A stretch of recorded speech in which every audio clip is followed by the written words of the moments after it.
Hello, ladies and gentlemen. During this episode number 9, we will have the tremendous pleasure of interviewing and visiting with an amazing gentleman who has played such a significant role in the history of the United States of America. His name is Robert Woodson. But before introducing Robert to you, I'd like to talk just briefly, as I have a couple of times in the past, about the 1619 Project. Based on the conversations that we've had on this podcast, we know that the 1619 Project is concerning for a number of reasons. The premise of the 1619 Project is basically, bottom line, that America's history is hopelessly racist.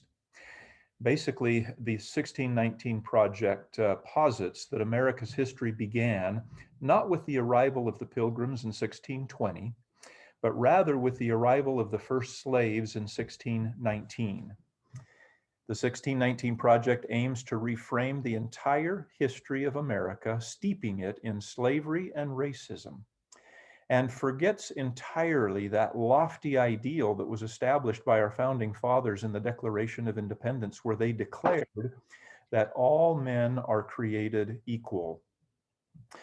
Progressives today want more than ever to ignore the progress that we as a country have made toward that ideal that was established by our founding fathers, and insist that Blacks are victims of white racism. That's the basic underlying premise of the 1619 Project. While there have certainly been issues, and there continue to be issues in this country, of course, and probably always will be as we continue to strive toward that ideal, we must never forget some amazing things that have happened, and we must never forget the good that exists in this country. For example, the famous Black abolitionist Frederick Douglass initially believed that the US Constitution was indeed steeped in slavery until he read it. After he read it, he concluded that, quote, "it will be found to contain certain principles and purposes entirely hostile to the existence of slavery," end of quote. So, in other words, after he read the Constitution, he began to understand that the purpose of the Constitution was quite the opposite of the concept of slavery. By 1804, another thing that I think is critical to remember, every northern state in the United States had passed laws outlawing slavery, the first region in the world to do so. And in 1807, the United States itself passed the first law in the world banning the slave trade. And in 1815, I believe it was, the United States participated with a couple of other countries to place ships just out in international waters, just off the coast of Africa, seeking to intercept and stop the global slave trade in those days. Unfortunately, there are still in the world today 94 nations that still have not banned slavery. Bottom line, what I'm saying is that the United States of America has been a leader in terms of moving this country and helping to move the world away from slavery rather than what the 1619 Project suggests. I think it's also important to understand that whites from the northern states, together with many of their courageous Black citizens, fought in the Civil War to end slavery. Whites fought in the Civil War to end slavery for the blessing and benefit of their Black friends and colleagues.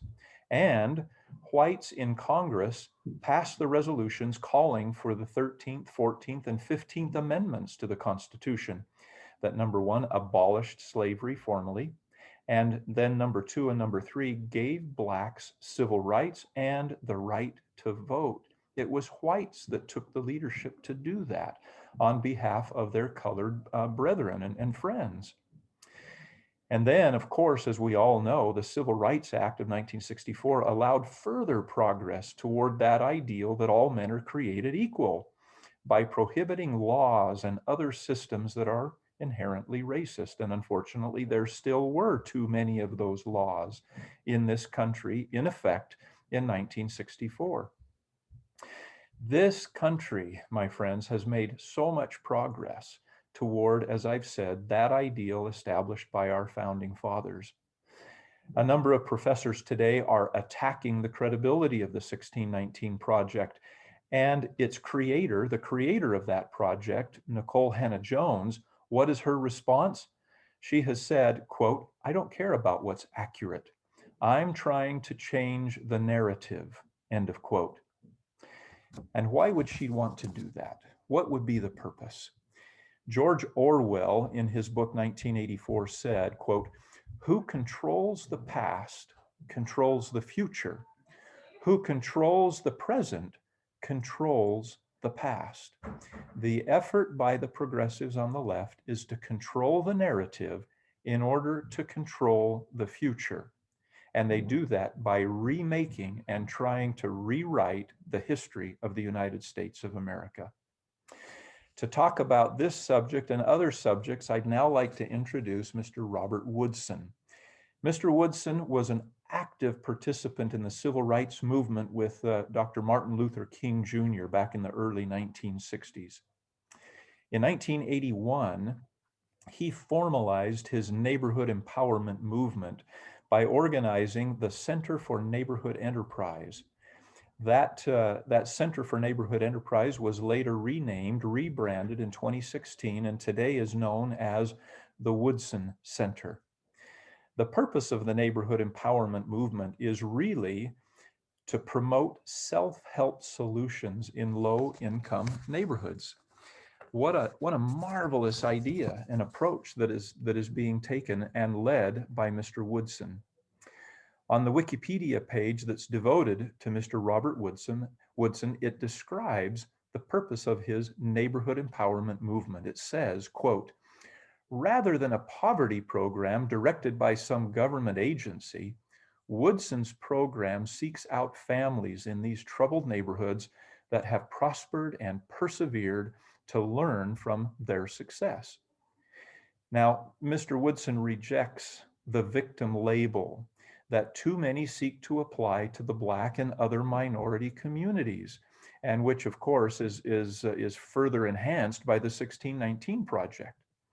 In fact, if one were to study real Black history, one would find that Blacks often have provided an incredible moral, family-focused foundation for this country, and unfortunately, that is often ignored. In February of 2020, just a year ago, the Woodson Center also launched what's called the 1776 Unites Project to counteract the deceptions promulgated by the 1619 Project. Mr. Woodson, who is with us now, is married to his sweetheart, Ellen, of 44 years this year, and together they are the parents of 4 wonderful children. Mr. Woodson, thank you so much for joining us today. Pleased to spend this time with you. Very pleased. Yeah. Mr. Woodson, I have 4 questions with you. Let me go ahead and just list those 4 questions, and you can address them in any order that you would like. And if you happen to forget 1 or 2, that's fine. I'll remind you. But I want to turn the microphone and the camera over to you so that you can address these ideas. Number 1, what are your thoughts about the 1619 Project? Number 2, what is the true history of America and Blacks in America? Question number 3, what have been the impacts on the Black community of entitlement and other social programs in the United States? And I'm personally thinking specifically about the Great Society programs introduced by Democrat President Lyndon B. Johnson. And then finally, what are your thoughts about some of the initial policies advanced by President Biden today? I know that's a lot. So the first, I know that the first question is your thoughts about the 1619 Project. Go ahead. Well, first of all, I think you're right. Someone said that unless there is fact-based truth, then lies become normal. And that's the danger of 1619, that lies become normal. And also the reason that we responded to 1619 with 1776 Unites is because I think the radical left is using the Black community and America's birth defect of slavery as a bludgeon to try to destroy this nation. I mean, their agenda is clear. They really don't care about justice for Blacks, but they're using it as a proxy, as a weapon to achieve political power, but also to undermine the fundamental tenets and values of this nation. Let's be very clear about that. So our response, since they're using Blacks as the messenger, we felt it was also important for the messenger to counteract that, to also be Black-led. Good for you. And it's similar to the civil rights movement. It is Black-led, but we have as members different groups participating. We wanted to offer not a counter debate. We want to offer a counter narrative that is inspirational and aspirational. And so what we have done is we have gathered together not just scholars, but also activists who are actively implementing the values of our founders, because people are motivated more by a witness to a principle than they are the articulation of that principle. I think Jesus understood that. Yes, he did. Yes. When the servants of John the Baptist came to him and said, "Are you the one? Do we seek another?" He didn't respond with his resume or ask them, "Wasn't he born on Christmas?" He healed in their presence and said, "Go tell him what you saw." So that was part of our strategy with 1776. So we commissioned our scholars to go back and look at the history of Black America and the history of this nation, and to document that history of how we achieved against the odds. And so we have authored now 23 essays that will be published in a book that's coming out in the next 2 months. And from that, we've also authored some curriculum that's going to be used from K through 12. In the first week of the release of the first 4 lessons, we had over 8,000 downloads, because Americans are thirsty for information that tells the accurate history of America. In other words, as I said, America should not be defined by its birth defect of slavery. We must tell an accurate counting of slavery, but we shouldn't be defined like that. America is a nation of second chances. America is not, just as Christianity isn't defined by Good Friday. The real story is Easter Sunday. Yeah. And so throughout our essays, we talk about examples of restoration, that when white people were at their worst, Blacks were at their best, because the left makes the improper and inaccurate statement that the problems that we're witnessing today with the out of wedlock births, the violence that we're witnessing in the urban centers, that these conditions were related to the legacy of slavery and discrimination. Well, that is patently untrue. And so in our essays, we give examples. For instance, one of our essayists looked at the records of 6 plantations at the end of slavery. 75% of those slave households had a man and a woman raising children. Wow, and they rushed to get married afterwards. And for a whole century, the Black family was defined by a man and a woman raising children. We had whole families in the presence of slavery, discrimination, Jim Crow. Up until 1965, 85% of all Black families had a man and a woman raising children. Poverty was never associated with aberrant behavior. Wow. Up until that. And let's give another example. Between 1930 and 1940, during the period of the Depression, when racism was enshrined in our laws, when we had Jim Crow, there was no political representation of Blacks. And there was 25% unemployment for whites. The unemployment rate in the Black community was 40%. Even in the face of those horrible racial conditions, even with the high poverty at its extreme, 82% of Black households were poor. But we had the highest marriage rate of any group in society. Wow. And it's because of our Christian faith shielded us to the point where our elderly could walk safely in our community without fear of being assaulted by their grandchildren. Between 1920 and 1940, the educational gap between Blacks and whites was 3 years. It was 8th grade for whites, 5th grade for Blacks. So what was our response to that? Well, Julius Rosenwald, the Jewish CEO of Sears, partnered with Booker T. Washington, and he wanted to build schools in Sears factory and take them south. Booker T said, no, we don't want a handout.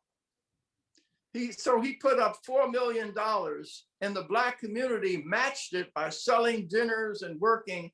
And together they built 5,000 Rosenwald Booker T schools throughout the South. And between 1920 and 1940, as a consequence, the education gap, as I said, was 3 years. But because within 20 years, in 1940, the education gap closed within 6 months. Wow.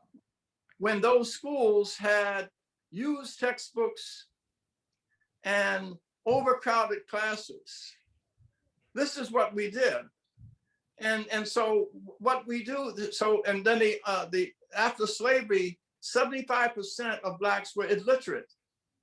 And the government sent workers to the South. And when they got there, they said there's no need for any government intervention because the Black churches had set up Sabbath schools and on Saturday taught. And as a result, the literacy rate went from 75% in 50 years down to 25%.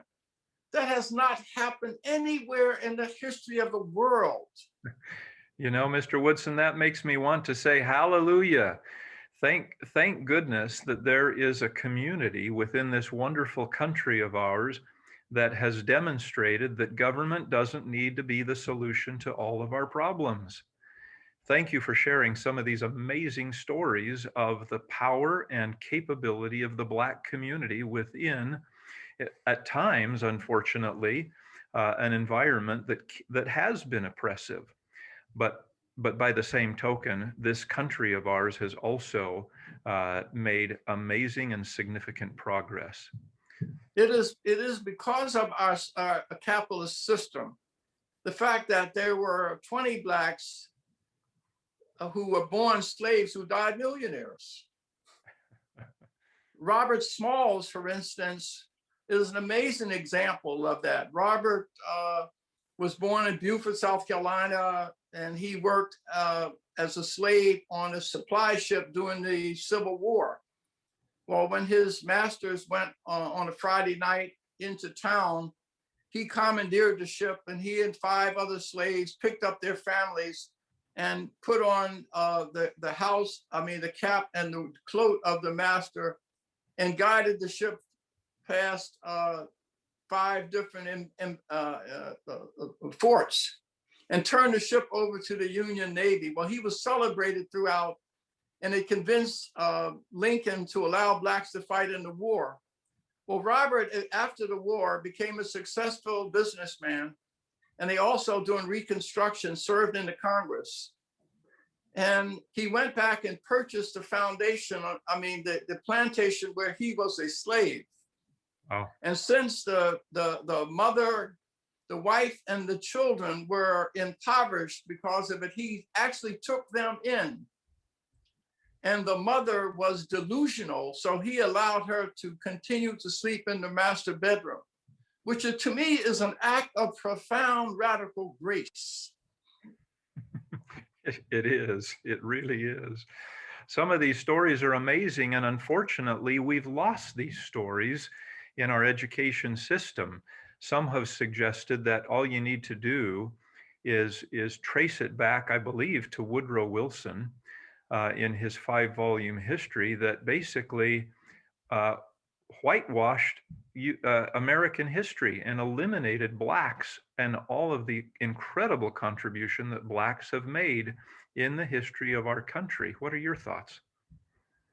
It really does. And that's why we think it's important, not just for blacks to know of this history, but for all people. That explains why, even in the face of the problems that we have as a country, as I said, this fighting against our birth defect, but blacks fought in every war in this country. And that's because they were fighting for the promise of America. We were fighting for inclusion. As Dr. King, our goal was to compel America to live up to its ideals. And Yeah. America has spent each decade becoming more perfect. You know, it's continued to evolve and to become more perfect. And so that's why blacks fought in every war in this that this country's ever had. It was fighting for the promise of America. That's why people of color from all over the world risked their lives to get here. I couldn't agree more. And quite honestly, the contributions the blacks have made have been incredible, as well as among the white community, those who are committed to that same promise, that same ideal, have been among those that have also been doing the fighting during the Civil War, passing those 13th, 14th, and 15th Amendments on behalf of their black brethren and sisters. I mean, it's really been a partnership between those who have been committed to that ideal, both black and white. It's amazing. It is, but I want to talk about how we got in this situation today that we've seen over the last 50 years, where there's just been devastation in Black communities. We went from, in 1965, as I said, Thomas Sowell in his writings said that the poverty rate in 1940 in the Black community was like 86%. And in 10 years, it declined to about 42%. And then over the next 10 years, it declined another down to 18%. So the biggest reduction in poverty occurred between 1940 and 1965, when government was not involved. And the reason that it did is because where blacks were denied access, for instance, to hotels, we organized our own. We in Atlanta, we had the Walla Haji. In Miami, we had the Calvert and Calvert Hotel, the St. Teresa in New York, the St. Charles in Chicago. I go on and on. We denied. When we were denied access to insurance companies, we built our own banks. Yeah. And in fact, in Chicago in 1929, this is important, 1929, there were 731 Black-owned businesses and 100 million in real estate assets at a time when we were being redlined by the banks, because our churches served as sources of capital, because we couldn't use white insurance companies, so we had burial societies. And A.D. Gaston, Alabama's first Black millionaire, took those funds and organized the first insurance company. So there was a rich tradition in the Black community of using the instruments of the free enterprise system, and the self-determination and tenacity and resilience to build financial, moral, and spiritual infrastructures in our community that provided for the employment and well-being of Blacks. This is a rich history, and all of that stopped in 1965. We hit a wall. So that the policies and practices of government and the poverty program did more to destroy this social and civic and moral and spiritual infrastructure than anything slavery or Jim Crow could have done. Yeah, talk more about some of those social policies, those government controlled and introduced and managed policies that have, as you said, done more to destroy a sense of self-worth and dignity and all of the personal responsibility that we found in the Black community in the early 1900s. Well, what slavery could not destroy, that's the spirit of self-determination, and Jim Crow could not silence. The poverty programs of the 60s did irreparable harm. And what happened was, following the Watts riots, there were two sociologists, a married couple, Cloward and Piven at the Columbia University School of Social Work. They were socialists, and they were interested in having America engage in income redistribution. And so they wanted to use the Black community as the instrument to make that happen. So they said, if we can just design policies to separate work from income, it's all written down. It will mean the father becomes redundant. There'll be family dissolution, dropout rates, drug, crime, all of this would happen. So one of the so that was the basic structural framework for it. But they couldn't accomplish that alone, because in the Black community during that time, welfare was stigmatized. No one wanted to go on relief, they called it. And so they had to first remove the stigma of it.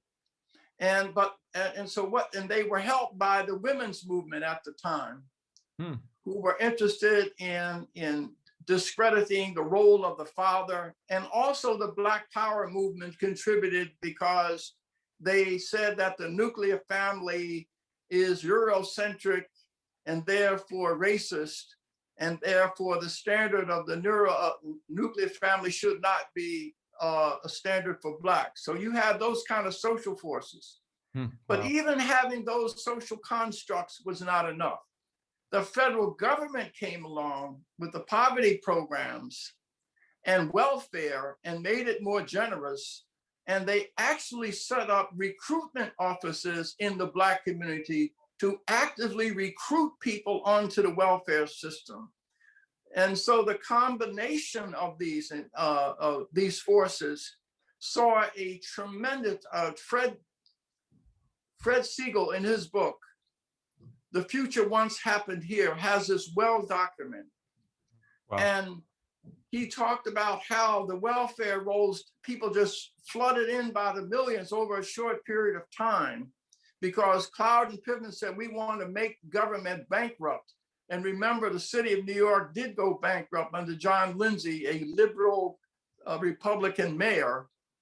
And so what happened was, welfare, millions Blacks came into the welfare system at a time when the unemployment rate for Black men in New York was under 4%. Oh, goodness. It was an actual labor shortage. And so what Cloward and Piven predicted came true. You saw out of wedlock births begin to soar, drug addiction, crime, all of the things they predicted came true. And in fact, the legal services filed when there was a time when welfare offices required women to declare the paternity of the father. they filed a lawsuit against that, saying it was a violation of their privacy rights. Oh, goodness. Oh, And so having a baby out of wedlock did not require any therapeutic intervention, because it was this became the new normal. right, right. And so as a consequence of all of these economic and government structures, crime began to soar, because from the turn of the century up until 65, people talk about mass incarceration. The incarceration rate of Black men from the turn of the century up until 60 was slightly more than their presence in the population. And so it is important for your listeners to understand how volatile and how disruptive and how destructive government policies and practices were, and how it severely damaged the Black community. So let's talk about those government policies and just fast forward to our day today. We now have a new president. He's issued over 50, close to 60 executive orders. As you look at some of those executive orders and the intent behind those executive orders, what are your thoughts and what is likely to be the outcome? What the president is doing is really redialing the 60s. Yeah. He's redialing and re-implementing what has what has failed over the past 50 years. We have spent $22 trillion on programs to aid the poor, and poverty has flattened from the last 50 years. It has not gone down, even though, as I told you, it was dramatically reduced in 20 years in the Black community. In the Black community, it has been flat in the presence of a $22 trillion expenditures. Wow. Where 70 cents of every one of those dollars goes to the people who serve the poor. And they ask what problems are fundable, not which ones are solvable. Right. So we have really created a commodity out of poor people, where people's careers are dependent upon other people being dependent. And so he has really reinforced that. He's rolling back welfare reform. They're going to eliminate work requirements for welfare, and he's just expanding welfare rights. It's going to destroy more people with the helping hand. Well, I'm a member of the Utah State House of Representatives. I sit on the Social Services Appropriations Subcommittee.